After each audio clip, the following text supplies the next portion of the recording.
Alexandre Pato, Diego Costa, Felipe Coutinho, uma possível troca entre Júnior Alonso e Rafael Carioca, Fábio do Cruzeiro, além das últimas envolvendo Danilo Avelar, João Pedro e muito mais. É sobre tudo isso que eu vou contar no vídeo de hoje do canal do Nicola. Para não perder absolutamente nada, é só ficar assistindo até o fim. Não esqueça de deixar like e de se inscrever no canal. Afinal de contas, se inscrevendo, você se junta a 1.140.000 inscritos e vai ficar por dentro de todas as últimas do mercado, transferências, bastidores, finanças e muito mais. Bom, bora começar o vídeo sem perder tempo. Antes, só desejar feliz ano novo para todo mundo, que vocês tenham um 2022 de muita saúde, porque o resto a gente corre atrás, certo? Bom, bora começar falando sobre Danilo Avelar. Não fica no Corinthians, vai para o último ano de vínculo, termina agora em dezembro de 2022 o contrato do Avelar com o Corinthians. Ele teve perto de se mudar para o Cruzeiro. Com a mudança na gestão do Cruzeiro, Ronaldo Fenômeno suspendeu a negociação. E hoje, o favorito para ficar com o Danilo Avelar é o Ceará.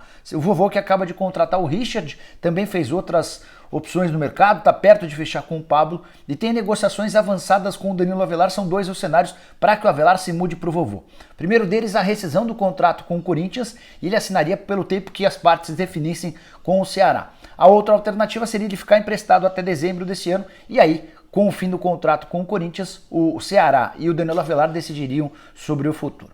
Bora falar agora sobre o Fluminense, que igualou a proposta que o Santos fez pelo meia atacante Natan. Só para explicar em detalhes essa história. Contei para vocês com exclusividade na quinta-feira que o Santos havia oferecido R$1 milhão pelo empréstimo do Natan junto ao Atlético Mineiro. Ele ficaria por um ano, todas as condições também, daqui a pouco eu explico as condições. O Atlético topou emprestar o Natan por aquelas cifras. E caberia ao meia dizer sim ao Santos para que o martelo fosse batido. Quando eu publiquei essa história, a notícia chegou para o Fluminense, que é um velho interessado no meia Natan.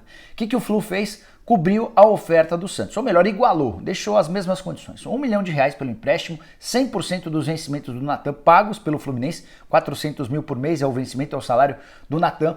O Fluminense também aceitou que a opção de compra seja de 5 milhões de euros, a taxa de vitrine de 5%. Para propostas do exterior até 5 milhões de euros, acima de 5 milhões de euros, essa taxa de vitrine sobe para 10 milhões de euros. O Atlético, diante dessa proposta, aceitou a oferta do Flu.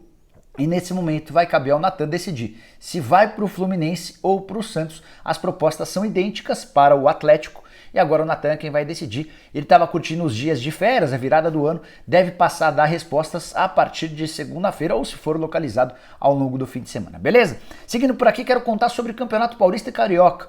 O UOL trouxe uma matéria muito interessante mostrando como o futebol paulista, especificamente a primeira divisão, conseguiu boas receitas com cotas de televisão e o Carioca passando por enormes dificuldades. Em São Paulo, o Paulistão vai ser transmitido em TV aberta pela Record, no YouTube, na HBO Max, na TNT Sports e agora também no Premiere da Globo. 5 opções para você assistir. Com todos esses acordos, a Federação Paulista conseguiu aumentar em 30% a receita com direitos de transmissão na comparação com um contrato feito com a Globo na temporada de 2021. Por outro lado, se em São Paulo a grana está sobrando, no Rio está faltando. Nesse exato momento, o único acordo certo é com a TV Record, que vai desembolsar 15 milhões de reais brutos pelo direito de transmissão do Campeonato Carioca em TV aberta. Existe a possibilidade de os clubes também tentarem aproveitar os direitos de transmissão em pay-per-view próprio, cada emissora, cada clube transmitindo seus jogos nas suas web TVs, a Flá TV, a Flu TV e por aí em diante. Só que as receitas desses clubes com essas plataformas são poucas, são pequenas. Na temporada passada, por exemplo, o Flamengo foi quem mais faturou, cerca de 14 milhões de reais brutos. Líquido, esse valor caiu bastante. O Vasco ficou na segunda colocação com 4 milhões de reais e a receita com o Campeonato Carioca ficou muito aquém. Existe uma preocupação de que isso volte a se repetir. Os clubes pequenos do Rio em 2021 não receberam absolutamente nada em relação à cota de TV. Bora falar agora sobre o Fábio, o goleiro do Cruzeiro, que está vivendo um problema, ou se tornou um problema para a nova diretoria do Cruzeiro. Você sabe que o Cruzeiro foi comprado pelo Ronaldo Fenômeno. Ronaldo, a partir dia 2 desse domingo, toma posse, vai acontecer o anúncio, a missa tradicional lá no Cruzeiro e tudo mais. Só que o Ronaldo já está tomando uma série de medidas. A primeira delas foi dispensar muita gente. Técnico, auxiliar, comissão, diretores, médicos, enfim, uma debandada geral. Tudo para equacionar, para baixar os custos do Cruzeiro. E até reforços contratados pelo Alexandre Matos já foram dispensados. Casos, por exemplo, do Sidney e também do Pará. Outros não devem ficar. Por exemplo, só para citar um caso, o zagueiro Maicon, ex-São Paulo, foi contratado pelo Alexandre Matos, só que a questão financeira é muito alta, tal que tudo indica ele vai embora. Mas queria falar a respeito do goleiro Fábio, que é o grande ídolo do torcedor do Cruzeiro, cara com enorme identificação, muito tempo de casa, e havia renovado seu contrato até o fim dessa temporada. Só que o Ronaldo Fenômeno e seus pares pensam sobre a possibilidade de anular essa renovação e abrirem mão do Fábio. Por quê? Hoje o Cruzeiro deve cerca de 10 milhões de reais ao Fábio. Por conta de salários atrasados, luvas não pagas. Teve também, desde que o Cruzeiro caiu para a Série B, uma redução nos vencimentos do Fábio. Ele ganhava 650 mil reais por mês, passou a ganhar 150 mil. Mas parte dessa diferença ficou de ser paga a partir do momento em que o Cruzeiro voltar para a Série A. Isso ajuda a explicar os 10 milhões de reais de dívidas. Se o Ronaldo Fenômeno mantiver o Fábio para essa temporada de 22, o Fábio passa a ser, com todas as suas dívidas, um problema para a SAF, para a Sociedade Anônima do Futebol. Se o Cruzeiro abre mão do Fábio, o Fábio se junta a todo mundo que anda processando o Cruzeiro ou que cobra dívidas do Cruzeiro, e o Fábio vai receber essa grana em longas prestações, sabe-se lá quando. Então, além da questão esportiva, tem essa questão financeira na decisão sobre o Fábio, que com 650 mil reais por mês de salário, está completamente fora da realidade da Raposa. E você, renovaria com o Fábio? Usa o espaço para comentários para deixar sua opinião, beleza?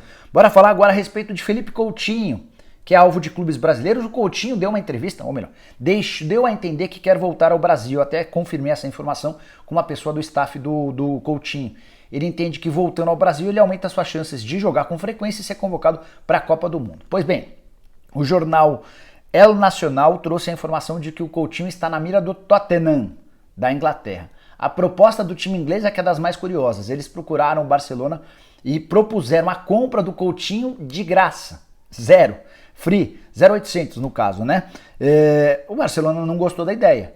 Tinha a intenção de faturar entre 20 e 25 milhões de euros. Vale a lembrança de que o Coutinho foi o reforço mais caro da história do Barcelona, custou 135 milhões de euros em 2018. Por que o Tottenham teve a cara de pau de oferecer nada para ficar com o jogador que é o mais caro da história do Barcelona? Por causa da questão financeira. Coutinho ganha 15 milhões de euros por temporada. Isso equivale a mais ou menos 8 milhões de reais por mês livres de impostos. E o Tottenham entende que já vai ser um bom negócio para o Barcelona se o Coutinho for contratado e o Barcelona deixar de pagar toda essa bolada. Barça que precisa se livrar de diminuir sua folha salarial para respeitar o fair play financeiro e para também ter a oportunidade de buscar novos reforços. Mas é o que tudo indica, com essas condições do negócio vai ficar bem difícil. Coutinho que segue trabalhando nos bastidores para voltar para o Brasil, e o Flamengo foi aquele que recentemente procurou os representantes do jogador para perguntar, para entender as condições do negócio. O Palmeiras um pouquinho lá atrás, antes da eleição da Leila, também já havia manifestado a intenção de ficar com o atleta. Bom, quero falar agora sobre a imprensa mexicana que trouxe, nesse dia 31 de dezembro, a informação sobre uma possível troca envolvendo Rafael Carioca, volante do Tigres, e ex-jogador do Galo, com o Júnior Alonso. O Atlético mandaria o zagueiro e receberia o volante. Por lá deram isso como boa possibilidade, que as negociações estavam em andamento, mas fui conversar com o Rodrigo Caetano e ele assegurou que não existe chance nenhuma disso acontecer, que nem se discutiu, e ainda que o Tigres faça essa proposta para o Atlético Mineiro não faz nenhum sentido. Você vai abrir mão do seu melhor zagueiro, talvez um dos melhores zagueiros do futebol brasileiro, para diminuir a sua capacidade defensiva, para trazer um volante que hoje não é uma posição carente no Galo.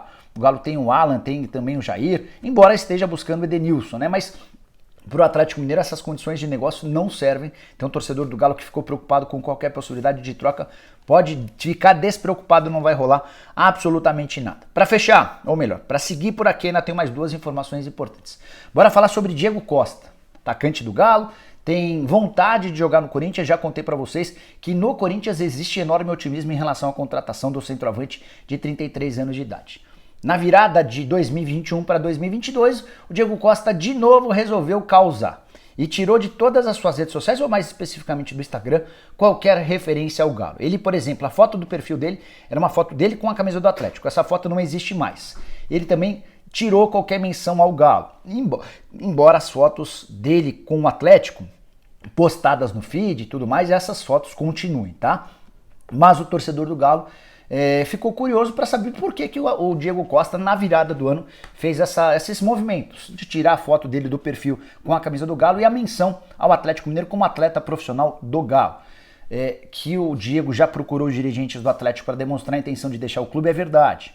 Que o Diego estava disposto a pagar a multa de 16 milhões de reais, o próprio Diego descartou, desmentiu. O que está rolando é uma queda de braço nos bastidores, o Diego tentando convencer os dirigentes do Galo a liberarem de graça o jogador para se verem livres de um salário bem alto, ele ganha 1.300.000 reais por mês. Por outro lado, os dirigentes do Galo exigindo uma compensação financeira para que ele possa seguir seu rumo.